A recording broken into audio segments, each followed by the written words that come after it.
Are you ready to unlock your full potential? Motivational speaker, coach, God lover, and goal crusher Joe Rivera brings you inspiring leaders, incredible stories, and valuable lessons on how you can change, grow, and reforge your life. Now, here's your host, Joe Rivera. What's up? What's going on, everybody? Welcome to the Reforge Your Life show with Joe Rivera. I'm your host, Joe Rivera. And here at the Reforge Your Life show, we like to show everyone that a comeback is more than possible. And today, I'm honored to bring up, a guest that I know is going to bring the energy. When we first met, I love the energy that we had together, and I love his energy alone. I mean, he's an awesome individual. He's a coach, a speaker, a father, beloved husband, man. And my man, Brad Butler, welcome to the show, bro. I'm blessed and honored to bring you on today, man. Joe, my guy, man, I'm thankful and honored to have the opportunity to be on here with you and share some time with you, bro. I appreciate it. I'm always looking forward to having the opportunities to spend time with like-minded people. Yeah, man, absolutely, brother. It's a blessing to be able to spend that time with like-minded individuals. I've heard your story a few times, and it's a powerful story, and I definitely can't say it the way you can. That's for sure. Nobody can, and I'd love for you to share that story and your experience with the audience, bro. Yeah, so I'm originally from Jersey City, so I live in New Jersey right now, still born and raised in Jersey. Originally from Jersey City, kind of crazy upbringing with the family. My mother and my father were professional urban pharmacists. I like to say it that way.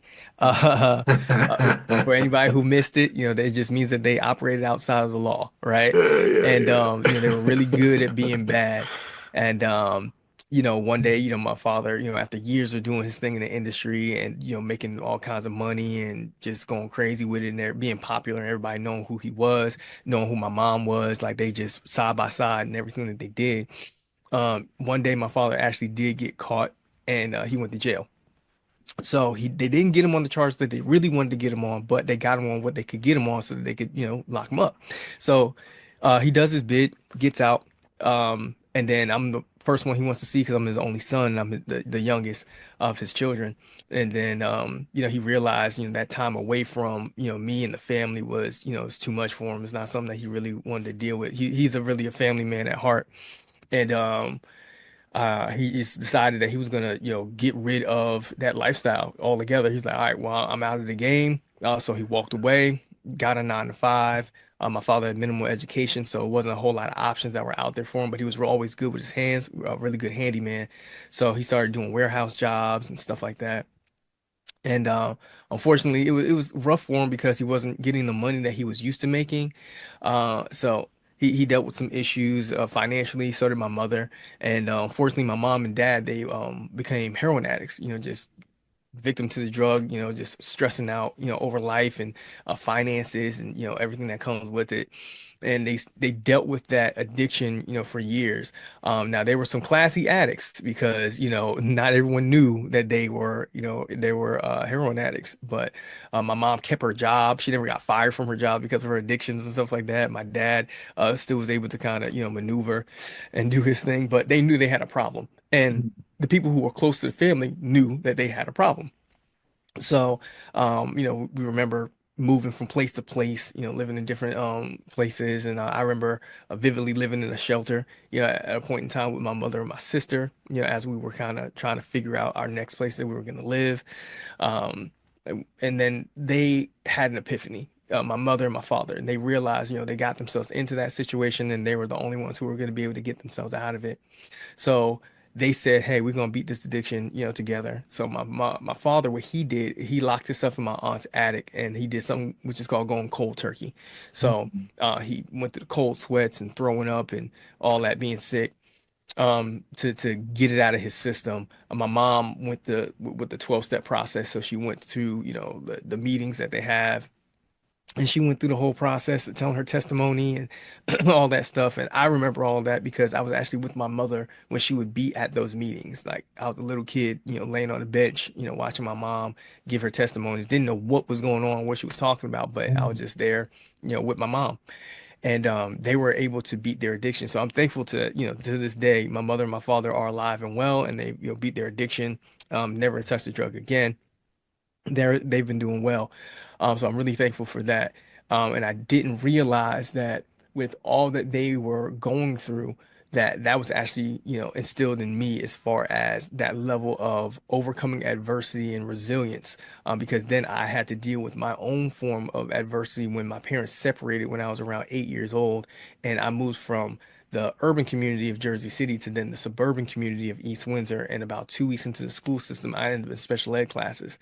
And I fought with the system, believing that I could do better and I did not need to be in those classes. But I had teachers that told me I was not capable of, being on the level. And I struggled, with mathematics and reading and writing and, all the things that, would make you the average student. I was not considered to even be average. I was below average, which what they said at least.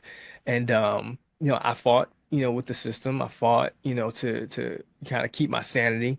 And my mother was always one of those people who told me I was capable, of doing whatever it was I wanted to do. My father always believed in me. I didn't have a whole lot of teachers. I had two teachers who were in school, and I say their name in every presentation that I do. Lauren Glisa, Felicia Alexander. Two Caucasian ladies who just took a liking to me and just said, "Yo, this kid keeps showing up each and every day. Maybe he doesn't get straight A's. Maybe he doesn't know all the answers. Maybe he doesn't pick it up the first time, but he keeps showing up each day with a positive attitude, wanting to do more and wanting to be more. So the only thing that we can do is help him and work with him as best we possibly can." So that's what they did. They worked with me and eventually kind of started to click for me. Unfortunately, I never made it out of special ed classes. Like I graduated from high school in special ed classes. So I know some people were probably like, "Oh, they're looking for like the fairy tale ending." No, I never got it. It didn't happen. It didn't happen. Sorry. I graduated from high school in special ed classes, and I was told that I could not go to college. I wouldn't be able to handle the rigor, and I should go a different route. And I just believed that I was capable of doing it. So I said, I'm going to try to go to college anyway. I started off with Mercer County Community College. I stayed close to home because my senior year, my father had a brain aneurysm. So I had to stay around the house to make sure that he was good because he needed to learn how to read, write, walk, talk, do all that. Again, and I was 17 years old, so I became the man of the house early, and I needed to help to make sure that everything was running smoothly with my father and my grandparents. And from there, I went to Mercer County for 2 years, got my associates, and then I went to Kane University, walked onto the football team, won a championship with that team. I'm now on the Hall of Fame team as well, or inducted into the Hall of Fame as a team, as a part of that team. Got my bachelor's degree from Kane University. Then a few years back, I decided to go back to school, and I got my master's in counseling. But when I was around 24, that was when I realized I had a gift when it came to speaking, and that it was something I probably should be doing. And it just came from one of those teachers, Lauren Glisa, Felicia Alexander, who was just checking on me, just seeing how I was doing. And at the time, I was working for Verizon. I had a good job. I was happy with the work I was doing. I was cool with it. The money was good. And she just reached out and said, "Hey, man, what have you been up to?" And I was like, "Hell, I work for Verizon, got my bachelor's degree." And she lost her mind because she remembered me struggling to read. She remembered me struggling to write. She remembered me struggling with math and having math anxiety and test anxiety, and my hands would shake and I would sweat and things like that because I would just kind of like have panic attacks, when I had to take tests because I knew the information, but for whatever reason, I just draw a blank the day of the test and couldn't get it right. And so she watched me go from that, or saw me go from that to where I am now, to now, having a great job working for Verizon, and then, making good money for myself, and, having degrees and things of that nature. So she was like, "You got to come back to the school and talk to these kids." And I was like, "Oh, no, I'm not doing that." And she was like, "Why?" I was like, "Because that would mean that I have to publicly say that I was in special ed classes, and I had never done that. I never said publicly that I was in special ed classes. I hid it from my friends. I hid it from my family members. I never wanted anybody to know. There are people I graduated from high school with who have no idea that I was in the same class as them." Yeah. because I was off in the corner and I was trying to stay to myself. And the only way that people actually knew me is because I was kind of popular because I played sports. I could dance, I could sing, like I could entertain, I could do different things. I was funny, women, they liked me, they thought I was cute. So there was some stuff like that that made me stand out. But other than that, I was trying to stay out the way. Like Nah. I just didn't want to be in the way. And then also people knew I would fight. They knew that too. Like, cause you call me out my name, it was a lot that I could deal with. But as soon as somebody said, "Oh, retarded," I was like, "Retarded? Oh," like because I'm like, you must know I'm in special ed classes, and this is your way of getting back at me. Mm. Oh, okay, so this is just gonna have to escalate to a fight. That Now it's on that's and popping. yeah, it's on because I don't have a retort for that. I don't have so we're gonna have to find out if you can beat me in a fight then now. So that's how that goes. But yeah, getting past all that and then finally deciding, hey, okay, I will go to the school and I'll talk to the kids. And around that time I just couldn't get away from running into all these Eric Thomas videos. I just kept hearing I just every time I would go on YouTube, like it just kept popping up. I was like, man, is this something I'm supposed to be doing? Man, like this is Uh, crazy. All right, so I started kind of studying it, and then it led me to Les Brown and Miles Monroe and Zig Ziglar and Tony Robbins and Lisa Nichols, and just started going down a rabbit hole. I'm like, wait a minute, you can do this? Like this is a career? Like I can speak? Like I've always been good at speaking. I was born speaking. Like I can do that. I was like, wow, I can make this into a career. Well, let me give this a try. So, I went to, the speaking engagement and my wife came with me, who was my girlfriend at the time. And she believed in me. She really thought that it was something I could do. And I went and I gave it my best. I poured my heart out to those kids. And it was only about 8 of us in the room. It's a special ed class. So, you know how those go. And man, it wasn't a dry eye in the room. mm. The teacher was like, "Man, you have got something special. I haven't seen the kids be able to lock in and stay focused for 60 minutes and someone be able to hold their attention the way that you did. Brad, you have something special. Like you really need to look for a mentor. You have got to find a way to hone this gift and turn it into something." And I was like, "Oh, okay." So I was like, "Well, where do I find a mentor?" Like, I don't know. I started searching Instagram, searching Facebook, stuff like that, and I've stumbled upon a guy who was around my age, and he was doing what I was wanted to do, and I reached out to him on Instagram. I was like, "Hey, bro, I'm trying to do what you're doing. Like, I'm trying to figure it out." And lo and behold, that gentleman's name is Mike Nelson. We're good friends to this day. A great guy. And he said, "Well, if you're serious, I'll introduce you to my mentor." And at the time, it was a gentleman named my first mentor. I'll never forget him, Kendall Ficklin. And he had a group called Grindation. And he said, I can teach you, how to navigate the space, how to get good at it, this, that, and the other. And I was like, "Oh, okay." But of course, whenever you make a like firm and steadfast decision that you are going to do something positive with your life, that is when adversity strikes the most. That's I right. will never forget it. The day I came home from work and my father called me and said, "Hey Brad, can you stop at the CVS, by the house and pick up some dish detergent?" I was like, "Yeah, no problem, Dad. I got you, of course. There ain't nothing." So I go to the store. I find the dish detergent. I go to pay for it. I swipe my card, and the lady says, "Oh, I'm sorry, sir, your card was declined." I'm like, "It's dish detergent. Like, it's what, $6? Like, stop playing with me. Like, swipe the card again." Like, I work 40 hours a week. Like, I know I have money. Like, knock it off. Like, swipe the card again. And the lady was like, "I'm sorry, sir. Like, this card was declined." I was like, "Well, I have cash. Like, whatever." So I give her cash, pay for it. I walk out. I call the bank. Call the bank, and the bank says, "Oh, yeah, like there's like a levy on your account. Like your account is being garnished. You don't have any money in your account." I was like, "Oh, oh yeah, I know y'all playing." Then she was like, "No, sir, we're not playing at all. Like your account is being garnished. Apparently, you owe $16,000 for something." I was like, "For what?" And she was like, "Yeah, it seems like you co-signed for something to help somebody out, whatever the case may be. And that person did not do what they said that they were going to do. So because you make the most money out of all the people that are connected to this, yeah, they came after you first and took everything out of your accounts. So your savings account, gone. Checking account, gone. everything. I don't care how many hours you worked and how much commission went in or whatever the case may be.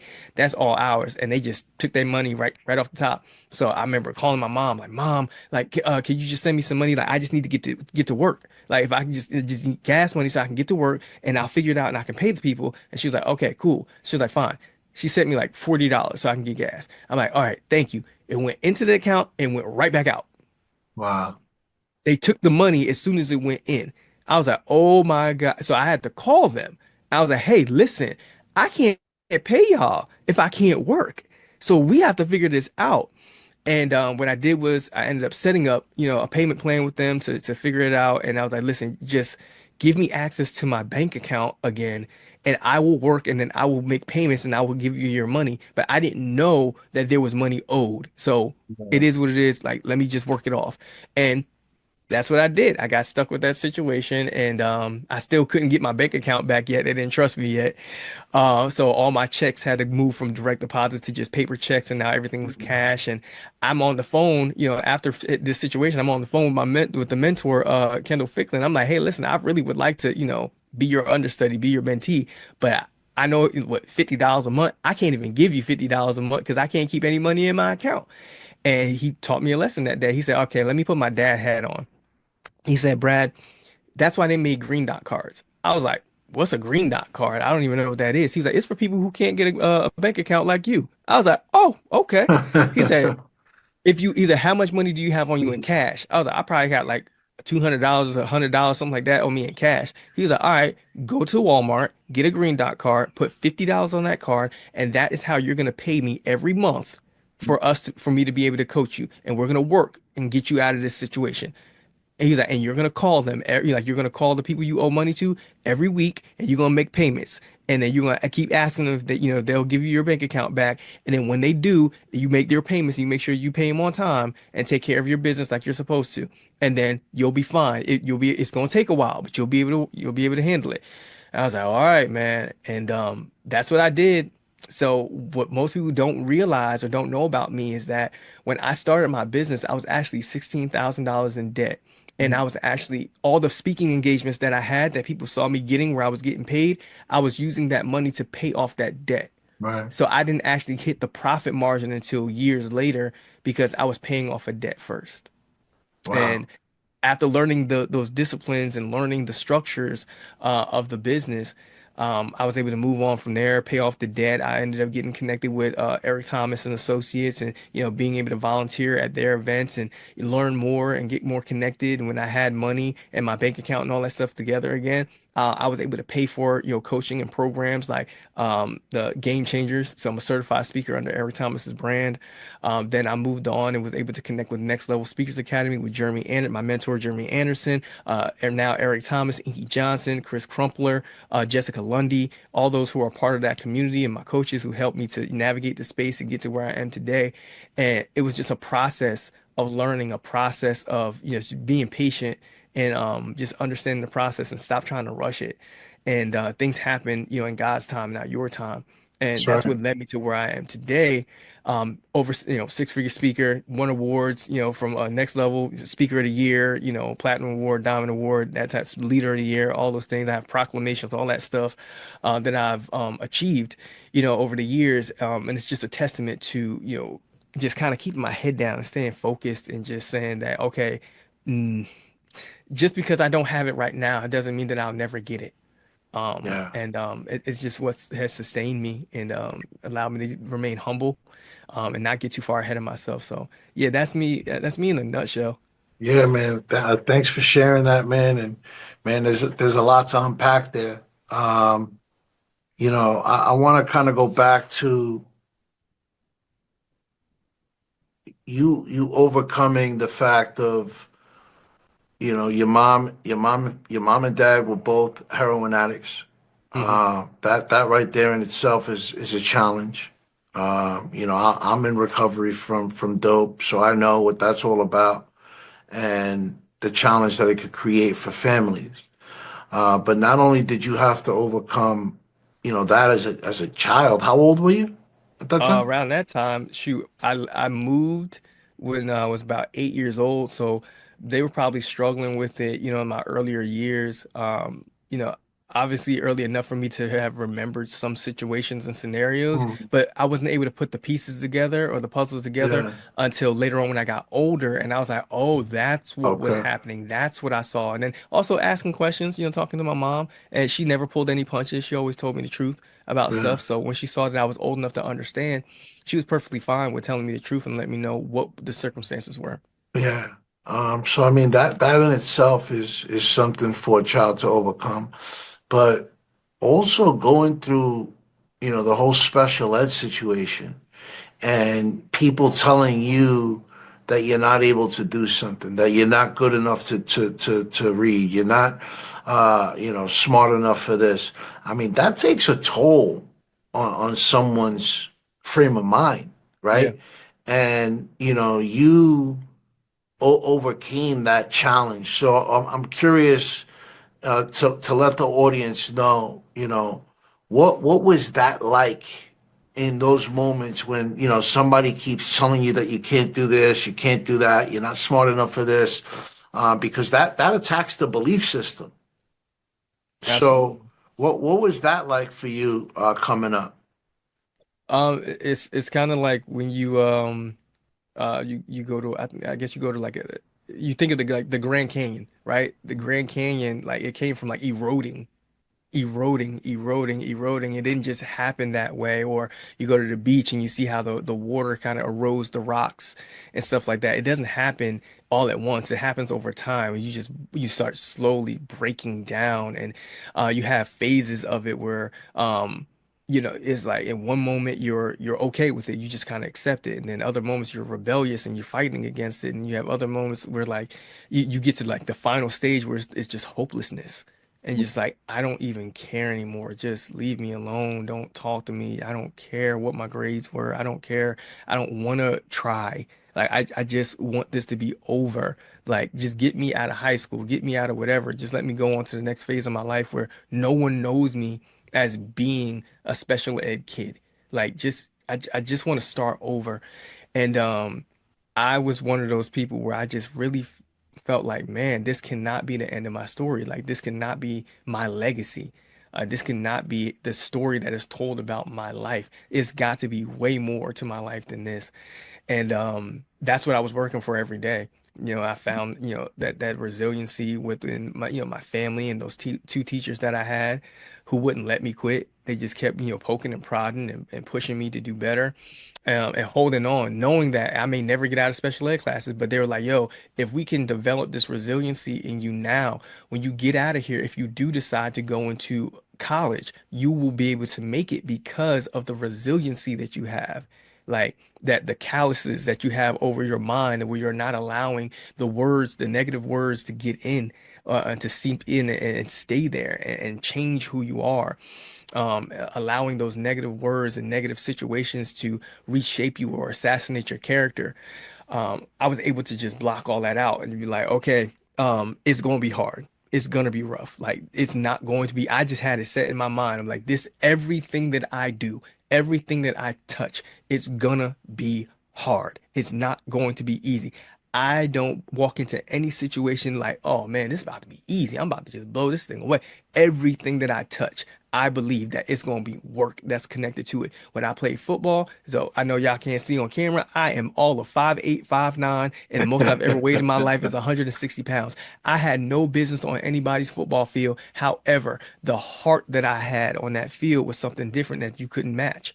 So it was one of those things where it was like, I had to work for every tackle, every interception, every deflected pass, right? I had to work to, earn my spot on every team. I had to work for I had to work for every C, every B, and every A that I've ever gotten in every class, every test, every quiz. Did not matter. I had to work for it. No one gave me anything. I've never had a professor that was just like, "Oh, I think you're really cool, man. Here's an A." No, I've had so many professors who just did not like me.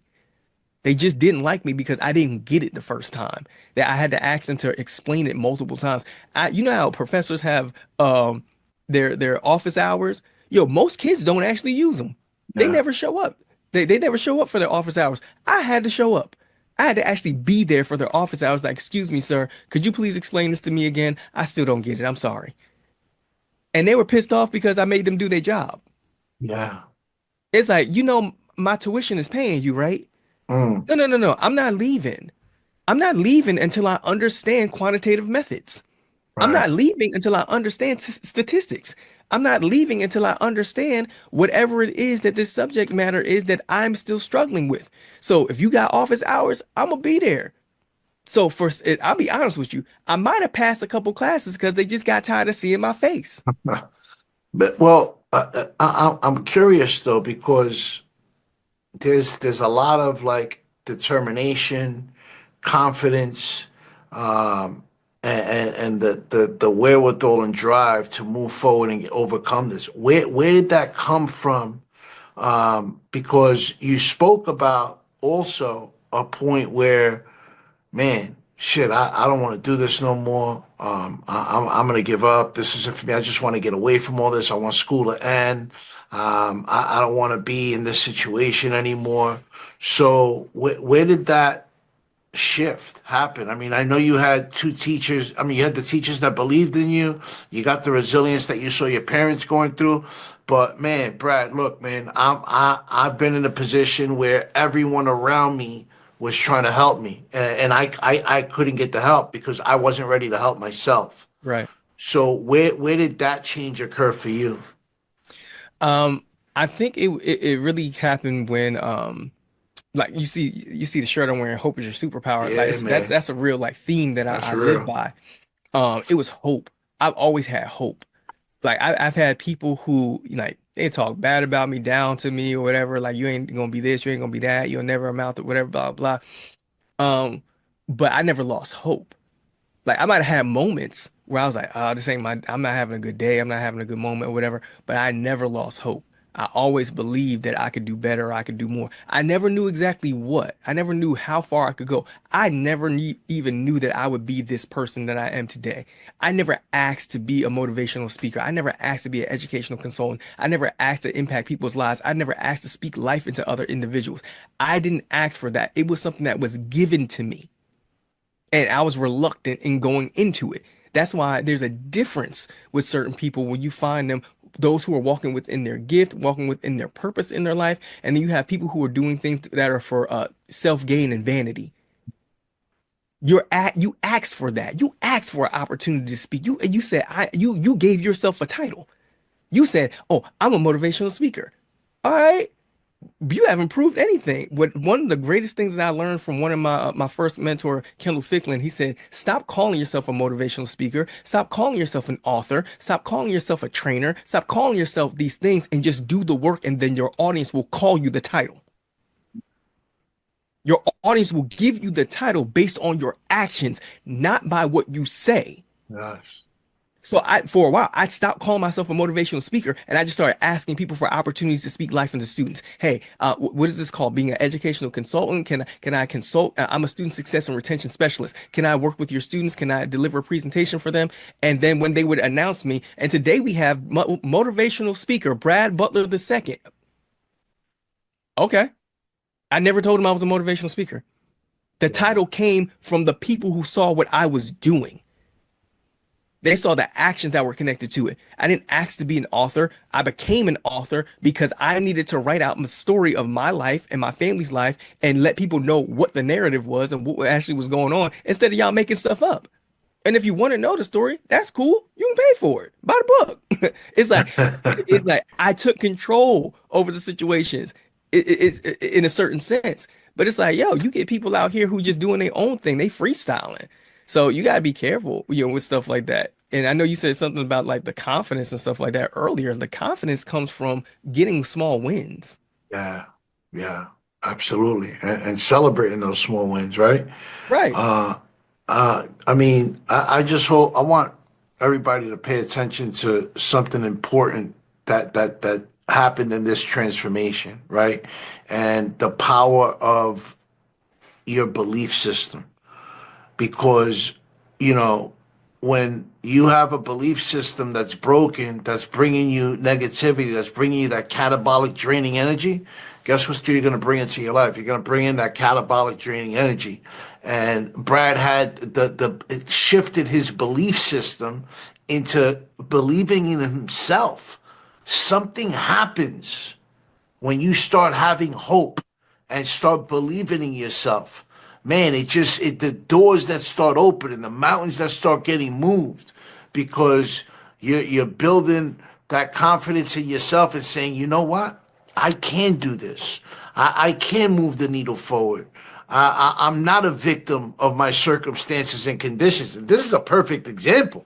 I mean, this is a dude who had all the reasons to give up. All his circumstances and conditions were putting him on as another statistic, but he defied the odds. Why? Because he believed in himself, and he took that belief to that next level. So, man, that's so powerful and so important, bro. No, thank you, bro. Appreciate it. Yeah, no doubt, man. So you get through these as you go through these limiting beliefs, right? Because they're always there. That inner critic's always there. Self-sabotage could always there, but realizing that it doesn't control you, you control your own destiny. There's, core values that get uncovered once you crack through those, right?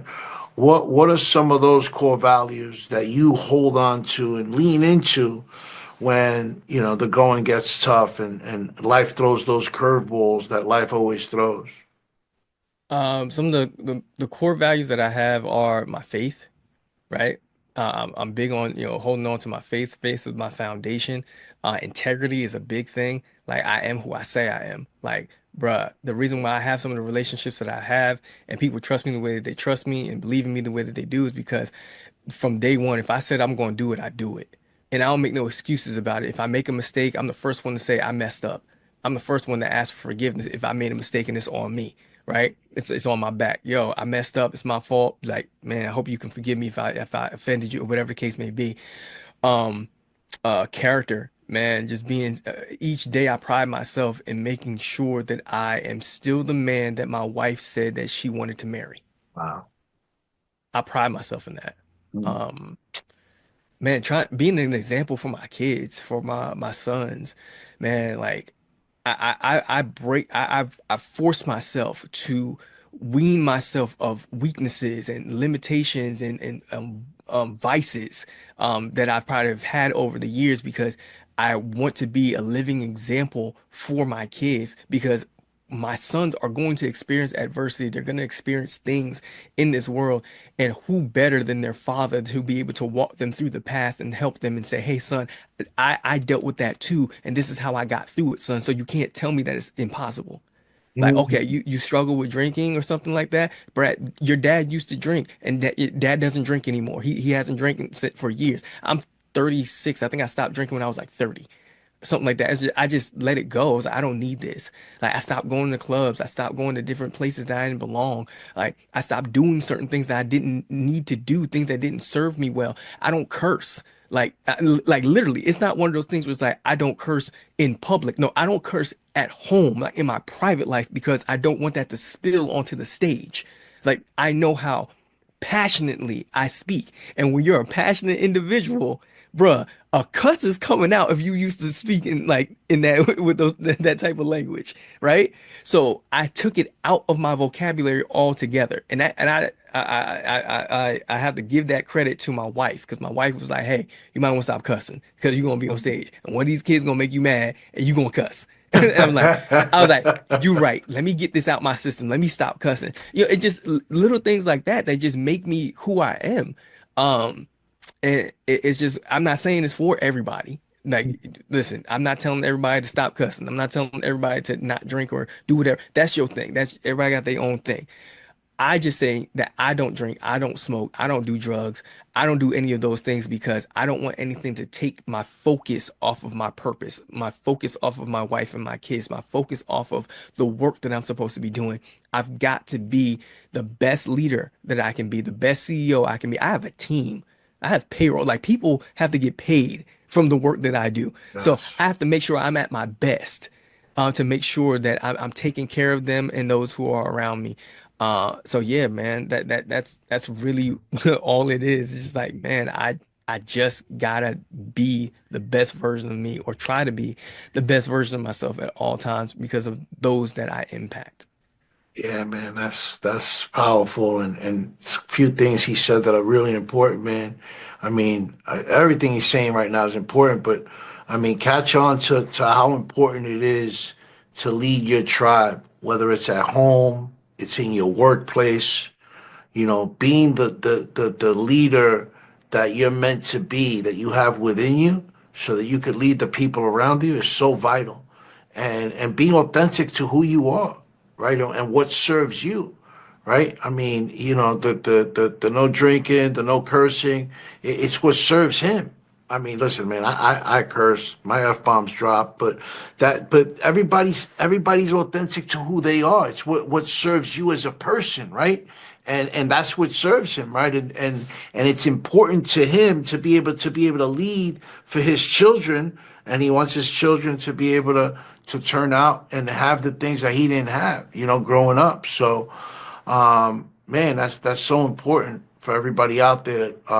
Pay attention to that leadership, and also something else you mentioned, man, being accountable Mm. and being responsible for your actions is so vital for your growth and for your success. Because if you don't take responsibility for yourself, nobody's going to take you serious. Right. That integrity, man, that shit that's so vital in your success and your growth. And the integrity doesn't start with, you being a man, a person of integrity, just for the people that are around you. You got to have integrity with yourself. You gotta be authentic to who you are and true to yourself before you can be true to everybody else. Right. So, Brad, man, you told everybody a little bit about what you're doing and what you got going on, man. But tell everybody what you got going on and where they can find you and all that other good stuff. Yeah, man. So the the next thing that we got coming down the pipeline is I'm doing my first conference in Trenton, New Jersey. So if you're in the tri-state area, Mercer County area, New Jersey, man, come on through. It's March 22nd, Trenton, New Jersey.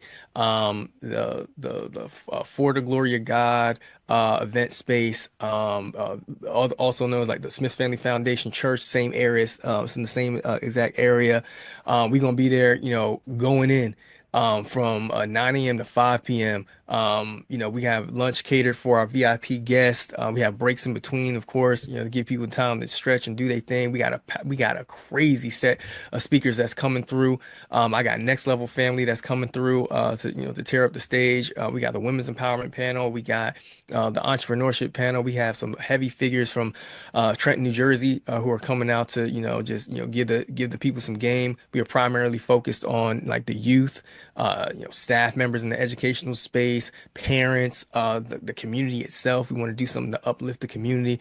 If you go get your tickets right now on Eventbrite, the Calling Conference, if you get your tickets right now, we are literally doing a buy one get one free because we want to pack the room. We want that room full of people, and we don't want anybody to miss this empowerment, this motivation, this transformation that these individuals who were all able to create in their life. Because the Calling Conference was created because I got tired. I got tired of running into people who were just going through life just to pay bills and die and didn't realize what their calling was. I don't want you to have a midlife crisis in your 40s, 50s, you know what I'm saying? And then you're like, yo, what, my whole life has been a lie. I was supposed to be doing this. No, let's figure it out now.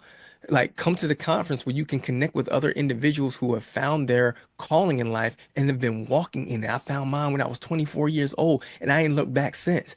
Now, it was the road easy? Absolutely not. There's been ups and downs, peaks and valleys. But that's a part of it. Anything worth having is worth fighting for. So if you feel like you're that type of individual where you've been trying to find your calling and you've just been trying to figure this thing out and you're tired of banging your head against the wall to get there, come out to the Calling Conference March 22nd. It's on a Saturday from 9 a.m. to 5 p.m. We're going over our 5 pillars of success. My 5 pillars of success: faith, family, finance, foundation, and freedom. And I promise you, by the end of this conference, you're going to either connect with somebody or you're going to get some information that will take you to the next level in helping you to find your calling.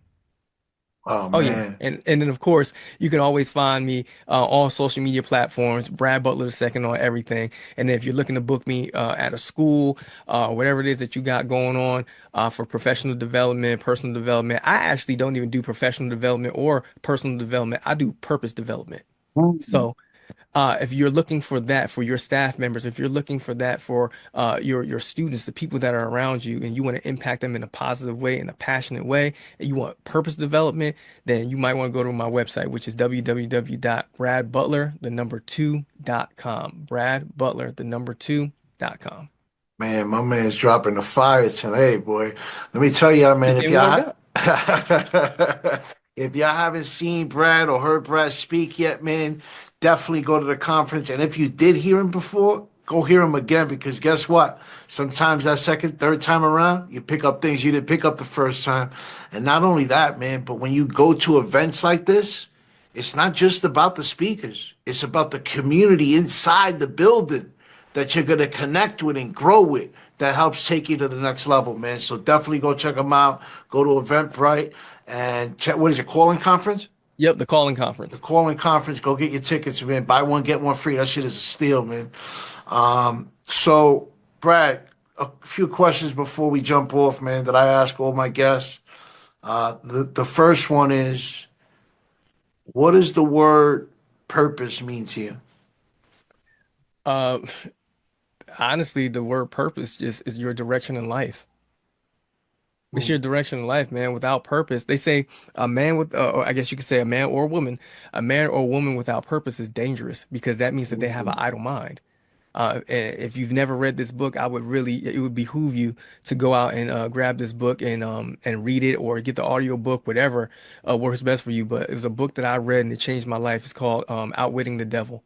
Um, and if you have the opportunity to sit down and read that book, when it starts talking about that idle mind and what it does to you, and if you think back to all those situations that you've ever been in where it was like, man, how did I end up in this situation? Like, how could I have been so stupid? mm. Like, how did this happen? It's because you had an idle mind. You were not making the decisions. You allowed someone or something to sway you. So if your mind was, if you were intoxicated or whatever, you weren't thinking straight, right? You're inebriated, like you have these different substances that you weren't thinking straight. If you were allowing somebody to make a decision for you because you were trying to impress them, or like you were trying to be, get closer to them, be cool with them, whatever the case may be, it's like, yo, you weren't thinking straight. You allowed your idle mind to take over, and it just swayed you in whatever direction. And that's how you ended up there. So for some people, it's like, man, you don't even like drinking. You don't even like smoking. Like you don't even like womanizing. You don't like the feeling. You don't like doing these things. That's But real. you do it because of that dopamine hit. You do it because you feel like it makes you fit in.